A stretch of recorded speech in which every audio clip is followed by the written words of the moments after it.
सध्याला सोलापूर आगारासाठी बसेसचे प्रमाण कमी झालेले आहे, तरीही प्रवाशांना दर्जेदार सेवा देण्याकरता प्रयत्न करत आहे।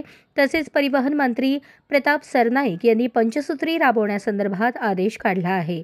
1 जानेवारी 2025 ते मार्च 2025 पर्यंत ही पंचसूत्री राबवून अनेक नवीन सुखसुविधा प्रवाशांना देण्यात येणार असल्याचे, तसेच चालक आणि वाहकांना निवासाची, विश्रांतीगृहाची सोय, शालेय विद्यार्थ्यांसाठी पासेस वाढवणे, स्वच्छ बस आगार, प्रवाशांना दर्जेदार सेवा देणे आणि इतर गोष्टीही राबवण्यात येत असल्याची माहिती महाराष्ट्र राज्य मार्ग परिवहन महामंडळ विभाग नियंत्रक अमोल कोंगारी यांनी जनक्रांती न्यूज चॅनलला बोलताना दिली आहे।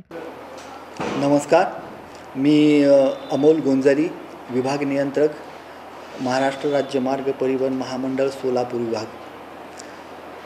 आज मी सोलापूर विभागातील माझ्या सर्वच प्रवाशांना सांगू इच्छितो की आपणाला तर माहीत आहे की सध्या सोलापूर विभागात बसेसचं प्रमाण खूप कमी झालेलं आहे, परंतु तरीसुद्धा या कमी झालेल्या बसेसमध्येच आम्ही जास्तीत जास्त दर्जेदार सेवा पुरवण्यासाठी कसोशीने प्रयत्न करीत आहोत। 1 जानेवारी 2025 ते मार्च 2025 पर्यंत परिवहन मंत्री यांच्या संकल्पनेतून आता आपण सोलापूर विभागामध्ये पंचसूत्री कार्यक्रम राबवित आहोत।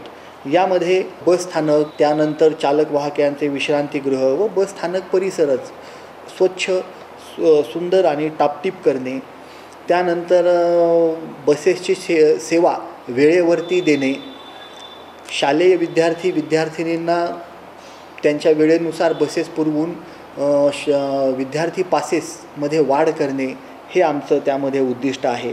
तसेच आगारातील आमच्या अतिकालिक भत्त्यांवरती पण नियंत्रण ठेवणे, मार्ग बंद ज्या बसेस होतात किंवा त्यांचं जे प्रमाण आहे ते बसेसचं प्रमाण, मार्गबंद बसेसचं प्रमाण कमी करणे, की जेणेकरून प्रवाशांना दर्जेदार सेवा द्यायचा आम्ही ह्या काळामध्ये कसोशीने प्रयत्न करणार आहोत।